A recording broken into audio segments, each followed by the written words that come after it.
can you please call the case for the record, or the hearing number and the case numbers for the record? This is Commission Hearing Number 5 of Case 006, Paul Michaud, Case 001, Dorothy Chang-Him et al., Case 002, Lewis Betsy, and Case 003, Daniel Auguste.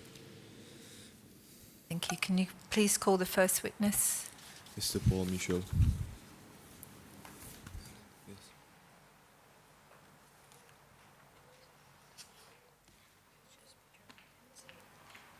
I, Paul Michaud, shall swear to tell the truth, the whole truth, and nothing but the truth, so help me God. Thank you, Mr. Michaud. So you are the complainant in this case, and we are hearing from you today, and then we have a witness that's giving evidence in relation to 3 other cases. That's why there's so many case numbers. So you are the complainant. We understand that your case concerns a land acquisition in the national interest, and we would invite you to set forward the details of your complaint. Right. Thank you. Go ahead. Okay. Good afternoon, everybody. I would like to thank you all for inviting us to tell our story. It's been going on for a long, long time, and it's time that the truth comes out. If you permit me, I just have a few words to say before I get into my case. Okay. This week is historic for Seychelles. The wheel turns, and nobody can stop time. Eventually, after 42 years, we have the chance to hear the truth, to seek the truth from the perpetrators, and to seek compensation for our losses and to get closure. I wish to say that those who come forward are brave people, those who know something, and stay back are just pure cowards. And I might say, stupid cowards. Because if they came over and told the truth, hey presto, they got immunity. So what better deal can they have? Today, the fake history of Seychelles, as spun by Albert René, is being put under the microscope. And the real history of Seychelles is coming out. So the new generation will know what happened. Okay. For there to be peace and closure, the truth must be told, and in public. The people must know what happened finally. The foot soldiers, the Totomakuts, the spies, the informers, the public servants who victimized this population, and the assassins must come forward and tell the truth, because the truth will set them free. So we need to know from them why they did it, how they did it, who gave the orders, and why specific people were targeted, because it's clear that certain families were more targeted than others. According to my research and the evidence I brought forward, our case, it was a clearly planned, malicious, and vile act, and it got to a result by threats to my mother, who was a widow. The acquisition was made in the public interest, and evidence will show that the national interest was not the real reason. Because first they took, then they put the land away for many years, they didn't do anything with it. In 1996 and 1997, the SPPF started to buy all sorts of properties in a rush. I don't know why. And at that time, it was sold to the SPPF for a ridiculous price, no public tender as required by law. So it was planned, and I will tell my story now. So in 1979, my brother, Roland, he got a scholarship from the British Council to study medicine in UK. And as a condition for him to go, my mother had to sign a bond. So she signed a bond, and our property was the guarantee. That was great. My brother went away until about 1987, 88. And then, given the abuses of power in this country at that time, he decided, hang on, I'm not going to come back now. I'll wait a few years, then I'll come back. But he recognized that the government may have spent money on him. So he told my mother, I have my money. Go to government and tell them how much I need to pay. So she went to see them. She said, okay, he doesn't want to come back for these reasons. We want to pay.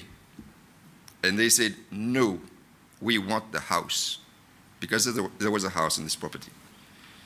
So there was for a week, it was, my mother said, no, you can't have the house. They said, we want the house. And then they came up with the threats, the trump card. And they said, okay, if you don't sign the paper within 7 days, we'll call the British government and have your son expelled. Now, I'll stop here for the moment and go a little bit to what was happening in Seychelles at that time. Okay. At that time, victimization, imprisonment, torture, abductions, murders. In my family, in the early 80s, my brother went into exile, just like Mr. Betsy. That wasn't bad enough. In 1987, they tried to kidnap me. It failed. Then I found out later it was, we made a mistake. We got the wrong information about you. But they tried to abduct me. We had a friend of the family, Mr. Denous. One day there was an explosion on our property at Asforban. And in that car there was Denous and Michaud. Now, why they chose our property to dump these two bodies, I don't know. But soon enough we understood why. My mother said she got a call, and the caller said, your son is next, Joe is next, if he doesn't stop. So there was a reason why they did. So coming back to what I was saying, so my brother wanted to pay. They didn't want the money, they wanted the property. And they took our property. You have all the documents of the compulsory acquisition, and it's clearly stated in there, in the public interest. Now, this property stayed in government hands until 1991. Nothing done on it. 1991, they subdivided the property into two plots, V7021 and V7022. And they sell 7022 to the international school for 10,000 rupees. And then the land stays fallow until 1996, when the SPPF start grabbing land left, right, and center. So they buy V7021 from the government for the sum of 150,000 rupees. They subdivide the land into 5 pieces. They rent the land out, they make money out of it. Yeah? And in 2016, just before the elections, there was a big scandal about plot V12256. People were asking a lot of questions. It formed part of these subdivisions. And then suddenly, V12256 was sold back to the government quietly for 250,000 rupees. A neat profit. So my point is that they robbed us under false pretenses. They threatened my mother, who was a widow, took our property, and then shared it between les copains and les copines. This is wrong. and we seek justice. Unfortunately, my mother passed away 3 months ago, today.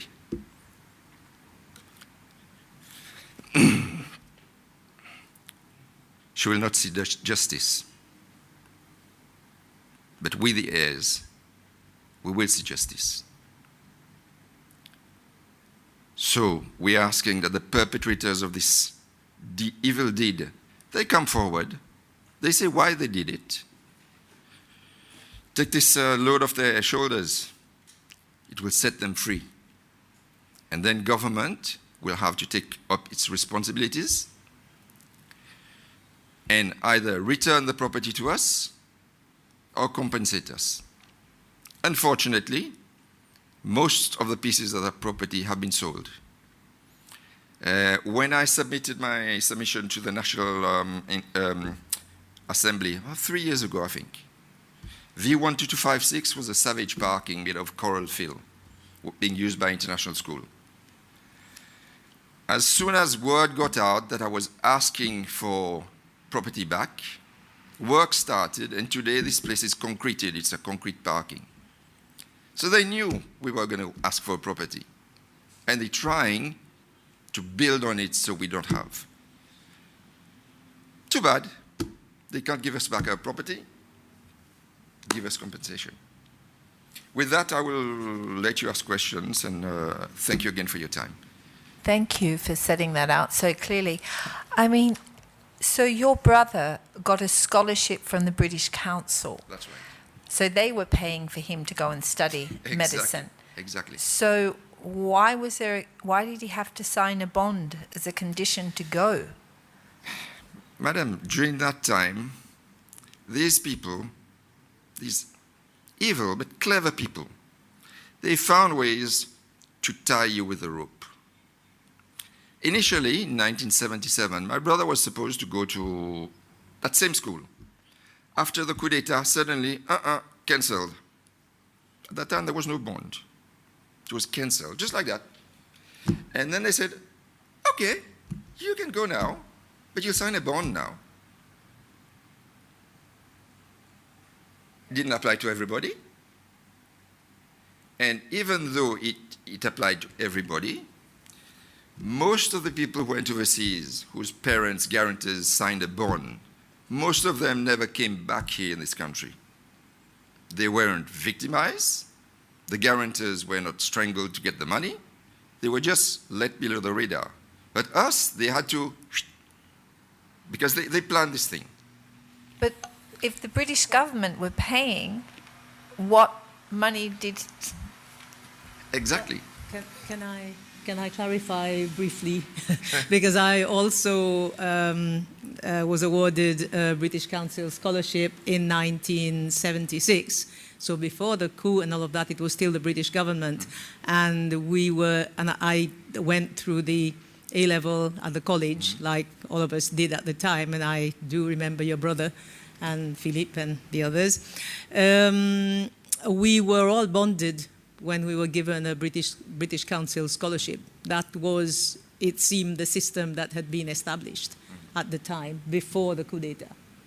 We received those scholarships from the British Council, but we had to sign a bond as the condition to return. But if I may say something, as I said, it applied to some people, not everybody.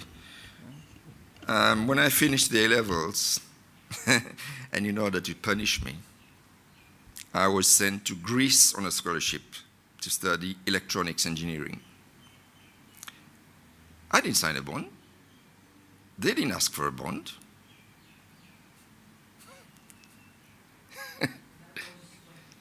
I think it was about 82. It was supposed to be in English when they told us, go there, it's a brother country, go and learn electronics.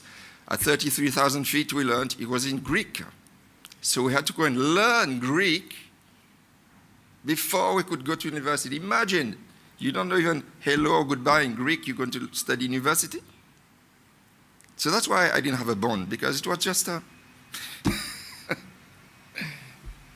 Ask another question. So you said one of your brothers went into exile. Yes. why did he go into exile? In the late, just before the 80s, there was this NYS issue. And I think that's where everything comes from. They wanted to set up this NYS and send us to Koei TV and whatever it is. And the children rebelled. And it started as a small gathering, and then it gained momentum. And Albert already started to chicken out. He thought, my days are up, so he had to put the screws down. So everybody who was a leader in that demonstration, very soon, something would happen to them. My brother was supporting me because I was still at school, not to go to NYS. He was just in the crowd shouting "Nupaoli" like everybody. And a few days later, when they had stopped all these demonstrations, my uncle, Dr. Ferrari, came to our house and he told my mother, I'll give you a piece of advice. Tell Joe to take the plane and leave now. We will not be responsible for what will happen to him. And he left, just like Mr. Betsy yesterday. Piece of advice, leave. I've forgiven Dr. Ferrari. And how old was your brother at that time? About 19. Where did he go? He went to UK. UK. He spent 20 years in exile. Okay. 20 years. His name was Joseph. But his name is Joseph. He's still alive.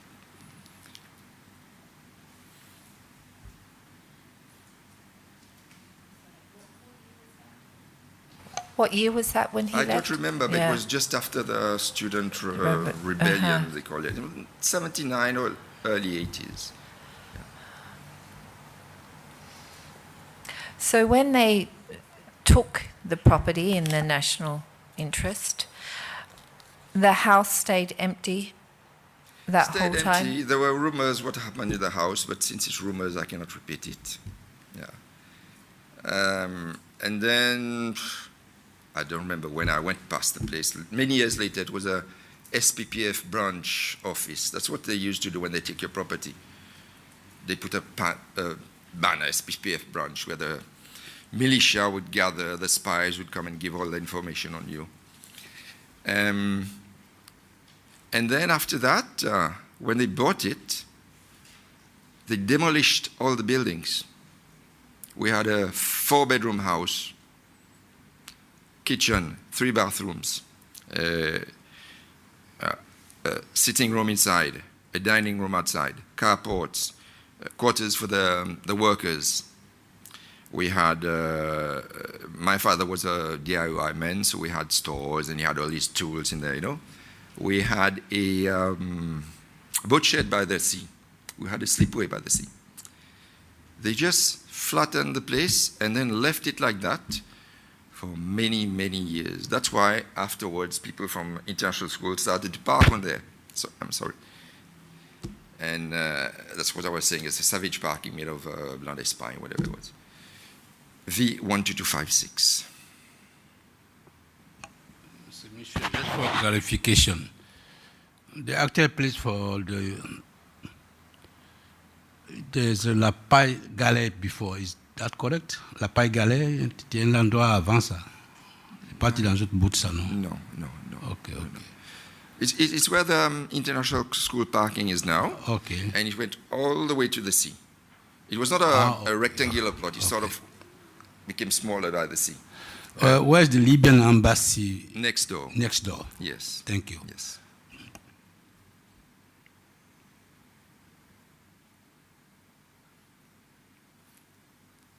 Mr. Michaud, just one question.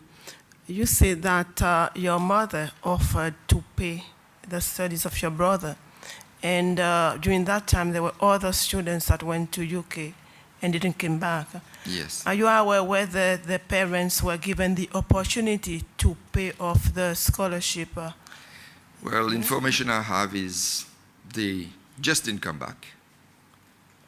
They didn't No. ask to pay, And nothing happens to them? And nothing happened. Okay. I might add also that some people might say, but you didn't have the money to pay. Well, when my father died,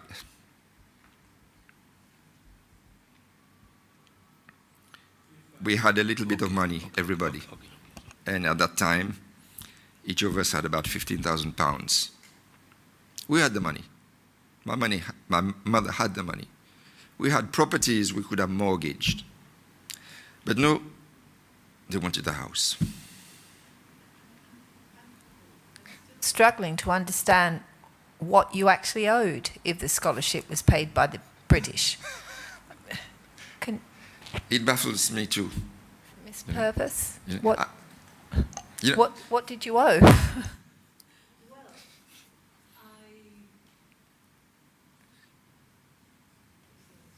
Working very well.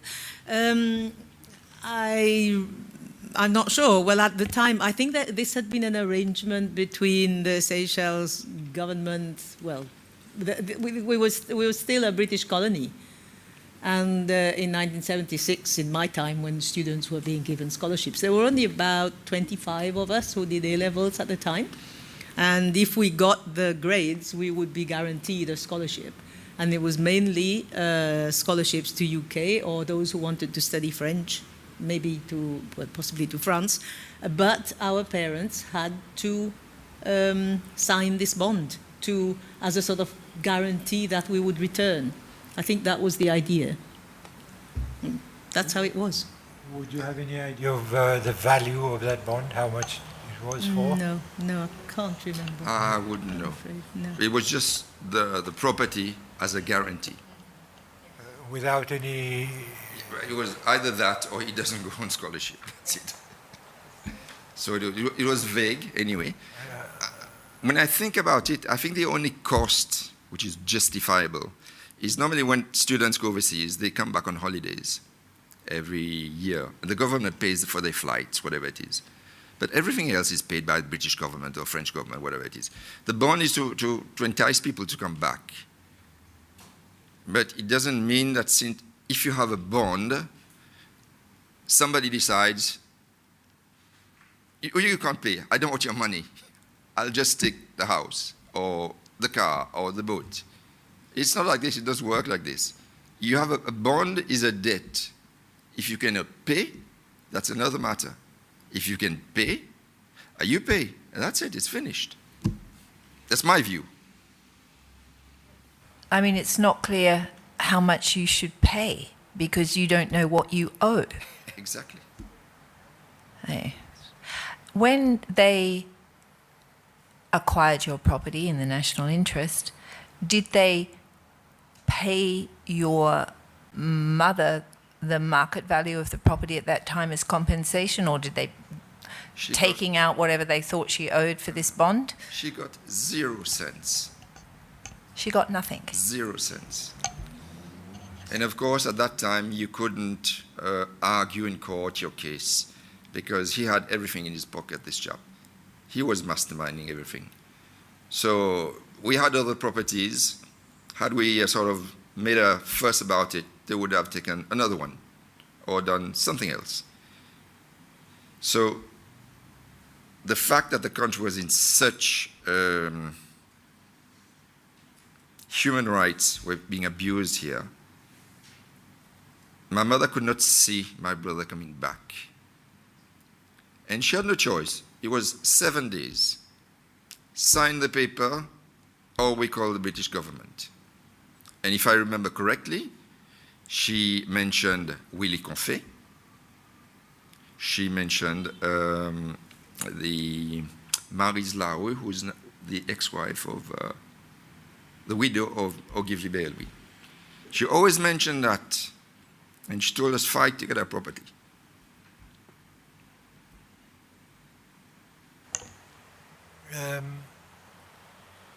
You mentioned that the threat to your mother was the deportation of your brother Yes, that was from the first. England to here. Yes. Do you think that your mother saw that as a threat to your brother's life? If he came back here? Of course. One had gone into exile. They tried to kidnap me. And if he came here, and usually at this period of our history, if you defied the powers, they would make your life a misery. He was a doctor. And I remember at that time, you went to the hospital for anything you had under the sun. Panadol, Panadol, Panadol. It wasn't the doctors prescribing Panadol. It was the politicians telling the doctors, you shall prescribe Panadol. And my brother, being a good doctor, he could have never survived that. He would have told them what he thought needed to be done, because when you're a doctor, you're supposed to heal people. It's not the politicians who tell you how to do your work. You do your work. And it would have been a big... So she decided it's not worth it, and she signed under duress. And voila. So you would say that based on the experience of your brother Joe, your own experience, your mother was justified in being Of course she was justified. terrified. And the fact that he gave her 7 days to sign, had it been a negotiation, say, right, okay, you owe so much, can you pay? And then if we didn't agree, we'd go to court and said, well, this is what we're contesting. It was 7 days. If we don't get the call that you agree and you come and sign the paper, we'll make the call. And he's on the next plane.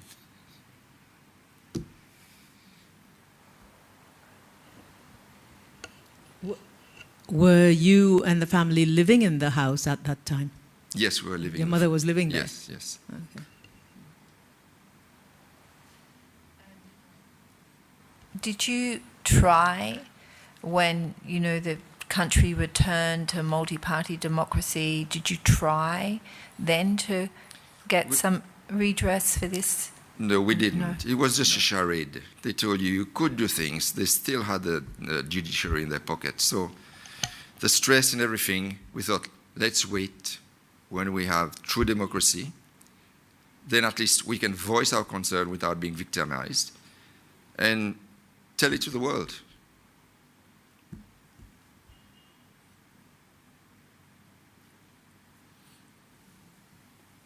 How long you were living in that house? How long did you have after your mother signed the paper for you to vacate the house? She was told, you have to vacate now. That's how I Now. remember what she said. Within 2 days or 3 days, vacate the place. We need it. And of course, it laid fallow for many years. I mean, did they explain at all how it was in the national interest to take the property? They didn't. It was a bit like what Mr. Patlabash said yesterday. The all-powerful minister and president could do what they wanted. And in fact, they had manipulated the law, so you had no right to go to court. Once they decided something, that's it.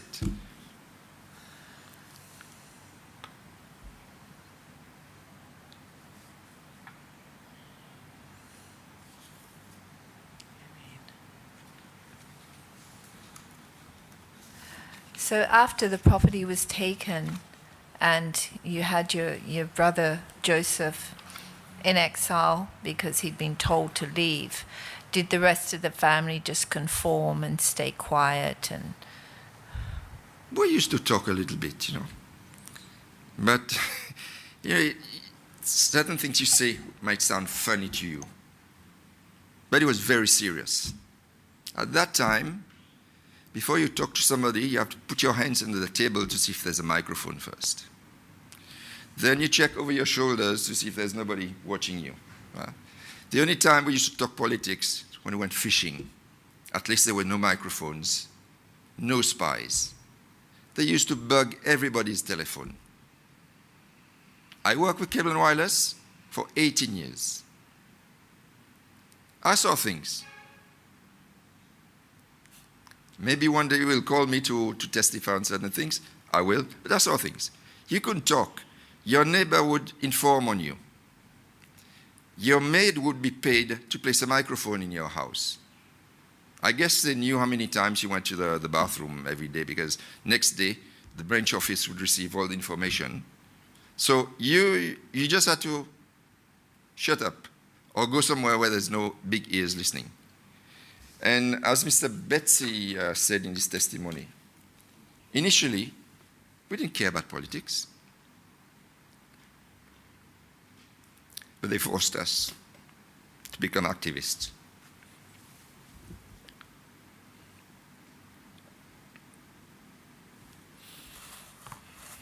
Mr. Michaud, as a political activist, were you too vocal or not? No, we talked like everybody, but then we couldn't talk like today. Talking like today, I would probably leave this building and never be seen again. So you would say, well, this is wrong, we don't agree with that, we need a change. But even that, it's 3 words, we don't agree, we need a change, who would be branded enemies of the people. And there was something for the enemies of the people here. You'd think you were in a bad movie, but it's a fact. This is why today a lot of people are still afraid to come forward and talk, because they think something's going to happen to me. I tell them, don't be afraid. Tell the story. These people are just cowards. When they've got a gun in their hands, they're very powerful. Otherwise, they're all cowards. So come, tell the story, let the history rewritten, and then we'll have closure. We'll all move on. We'll all be friends. Your statement, you said at that time there were a lot of people disappearing. What do you mean by that? Well, Hoffman disappeared. TRNUC got... You will understand later when you take the case of TRNUC, what happened to TRNUC. Yes? Plenty of people, they went for a walk, never came back. I'll tell you my story. I think it was around 87. I was a yachtsman. And we had international sailing competition here. And I was in the squad. In the afternoon, we used to run from the yacht club, Promenade, to, there was a disco called Capatia, en Sétoile. Used to run 6 o'clock to 7 o'clock, like that. And one day, we're running and coming back. I was very, very tired. And God was there. And when I got to independent school, where the entrance is now, at that time, there used to be a house down there. It was dark at night. On the other side of the road, I remember that always, there used to be a telephone pole with a light and a white house, little white house. And then after that, where Food Pro is now, just behind Food Pro, was the agricultural store, something like that. And between that white light and Radio Seychelles, it was dark. So I was coming back, I was very tired, and something made me stop under this light. And you know, I had this feeling something's going to happen. So I pretended to look at my shoes, and there was a truck going up to the agricultural station there. I hadn't seen that car. It was in the dark. But luckily for me, one of these people in the car lit a cigarette. And I saw the red of the cigarette. And I thought, something's going to happen to you tonight. So I started thinking, what am I going to do? Run back to Capatia? Dark. Go to the seaside? I don't know that place. Knock on that door? So I played with my shoes, I got my breath back, and made as if I didn't see them, you know, I walked, and then I ran for my life. They chased me to Radio Seychelles, where there were lights, and then they turned back, and they left. So, next day, I go to the police station, and I make a report. I saw the car number. I forgot the car number now, but I made a report. I remember it was a Datsun or Toyota. It was built like a car to carry coffins. It was a long car, a taxi. Well, a bit like that, you know, longer. So I went to the police station and I made a report that I think last night somebody tried to abduct me. And at the police station at that time, when you go in by Mason's Travel, that entrance, you go to the reception, and then there were the offices next to it. But the offices, the wall didn't go all the way to the ceiling. So when you say something, somebody else hears. So I went there, I made my declaration, they asked me questions, and then the policeman left, and he went next door. And I remember that all my life. He said to his colleague, "Hein? Tiens, Antoine, commence ton couillon encore?" And then he came back to me, and he said, "Oh, leave it with us, we'll investigate." So I left it with him. But I had another card to play. At that time, I had friends, the Troyer family. I had the brother of Philippe Lucas, who was here this week. He was a friend of mine. You know, because as kids, politics was not a deal, you know. We used to go picnicking everywhere in the boats, and he was my friend. So when that happened, I called him and I said, "Listen, this is what happened to me last night. Can you try to find out information about it, you know?" About 6 o'clock I called him. He called me back at 9. He said, "Paul, I talked to my brother. He said, we are very sorry. We got the wrong information about you." So I said, "What was I supposed to be doing?" And he said, "Somebody said that I was training for the mercenary invasion." Now, my point is, if they had managed to grab me, and then they found out it was a false information, they would still have killed me. This is the state of the country at that time. Somebody could cook up a story about you, and you could disappear or lose your house the next day. Nobody dug in to find out whether it's true. It's enemy of the state, unfortunately. But there is a God up there.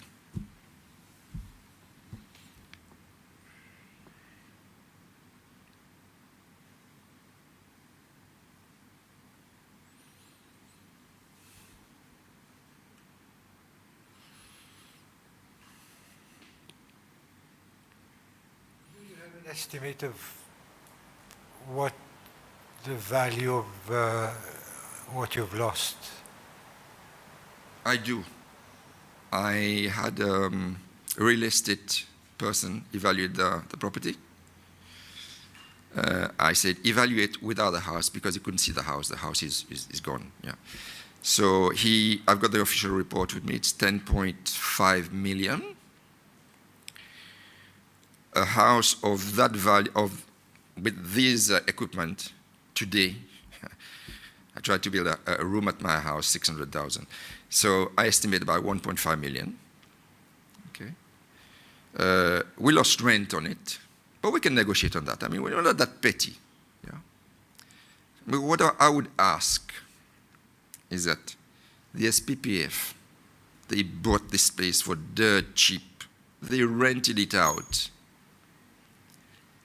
Take all that money that they got from rental, give it to the orphans of Montfleury.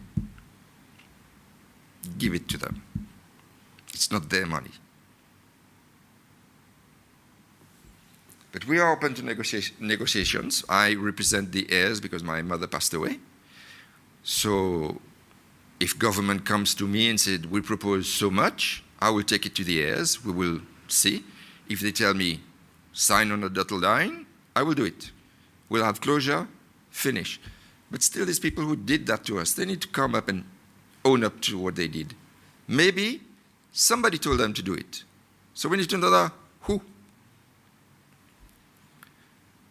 I've got no grudge against Willy Confé, because he crossed my life again when I went to Greece on that scholarship.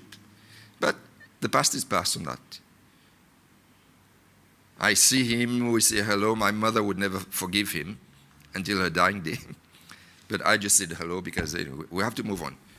But as they say in French, il faut rendre à César ce qui appartient à César.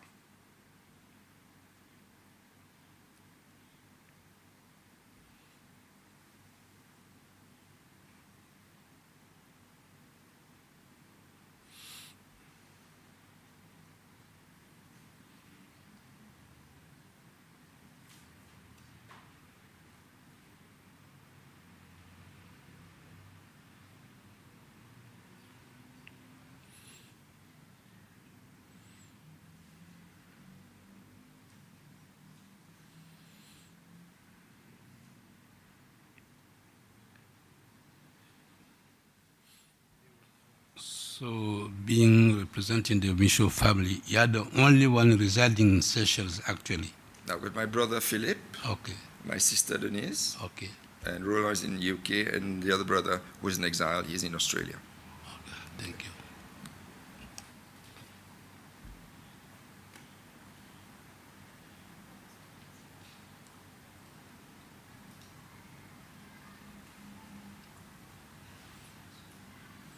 And if I could say something?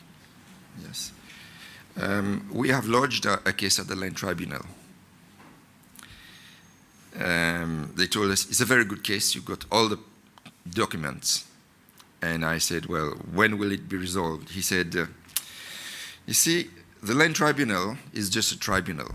We can suggest to the president, do this. If the president said no, we don't have the power. So they're hoping one day there will be an amendment to the law to give them teeth. So when they said, you have to pay, nobody can say no. So they suggested that to come to the commission here because you have the powers, not like them. I wish both had powers because then you'd have less people coming to you and you'd be quicker. But unfortunately, their hands are tied. We met with the Lands Tribunal before we started because we saw we had overlapping mandates. And we sort of came to an agreement, which we drafted an MOU. We've agreed to sign it, but we haven't quite signed it. We haven't found time. And they said, you know, cases that had a victimization element, they thought should really maybe come more before us. So where you have unlawful detention or, you know, duress and things like that, it might be better, you know, to come before us. I mean, our powers, we have the power to recommend compensation to the government. We also have the power where a perpetrator comes forward, petitions for amnesty, admits something, or where we identify a perpetrator, to make a compensation order directly against that person where they have benefited from that wrongdoing.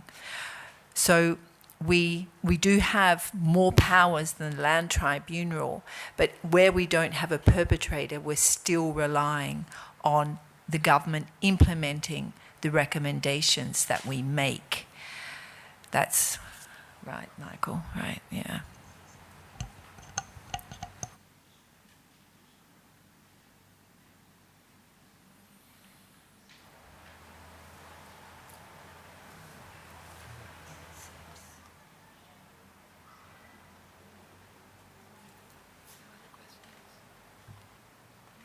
Any questions? Jacques, any questions? So, oh, you want a question? No. Oh, yes, sorry. One last question, Mr. Michaud. You say memorial fund for, would it be for your father, for your mother, in the name of the family? No, I was saying to the orphans. Of Montfleury? Yes, that's where we were born. Okay. So all the money they made to be paid, they create a fund, whatever it is, but it goes to the orphans at that village. So at least somebody will benefit from, if I may say, the crime.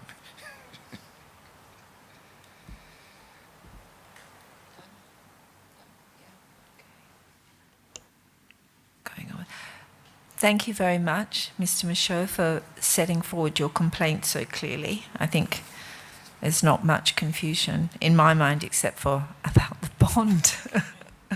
It's going to take me a long time to get my head around. I just don't understand what you're bonded for if someone else is paying, and without a sum identified either. Exactly. I just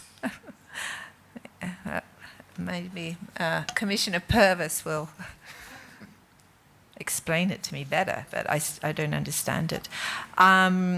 So our next witness is due at 3 p.m. Unless you have anything else you'd like to say to us? Well, I had prepared something, but I've said everything. I never follow my script. I say what I have to say. So I'm just here to tell the truth. They should do the same thing. Come, say what happened. Let's finish with that, shake hands, and go. But if they don't want to come, as I said before, they're just a bunch of cowards. Voila. Thank you. Thank you. You said, just before the shake and close, you said you are ready to come back because you gave all part of the story. Yes. You still have more to say. About other things. Am I correct? Other things. Okay, thank you. You know, I was talking about telephone bugging. I used to work in a telephone company. I may have certain information for you. Yeah, If needed. Yeah, we'll no doubt be interested in hearing. A few people have told us about that, so it might be, good to have some more solid information about Because bugging of I was the telephones. engineer in charge of the telephone exchange. So I came in 1990. Many things happened before me, and many things happened when I was there.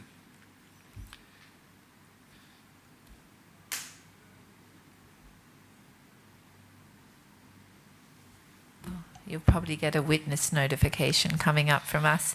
Bring it on. Yeah, thank you very much. And thank you also for your call to people to come and tell the truth. It's really important. Of course. And I mean, at the moment, we have complainants coming forward, but where's the perpetrators? If this is a process of reconciliation, we need both parties. But I think Yeah. they don't understand the fact that they will have amnesty. Yeah. Like this morning, I was telling somebody, some people, over all these years, if they were told by Il Leader Supremo that the sun rose on the north and set on the south, 40 years later, you try to tell them not east and west, they will always tell you it's north and south. So even though you tell them it was wrong, come and tell the truth, either they're ignorant or they're afraid. Simple. I mean, what else can I say? Like taking responsibility, it does take courage, I think. Yes. It does. You need Yes. to be brave. But the benefits, you are free. I think that's, exactly. What people need to understand. They'll be much better off if they find the courage, to do the right thing and contribute to rebuilding the Seychelles on a very firm footing where there can be national unity going forward. It's a bit just like me. I prepared for the hearing. My blood pressure is shooting up the scale right now. I had to do it. I've done it. Now it's back to normal. I've done my bit. Thank you. Thank you. We greatly appreciate it. Thanks very much. So our next witness is due at 3 o'clock. I wonder if we want to see if he's already there. It's Mr. Willie Confay. Thank you.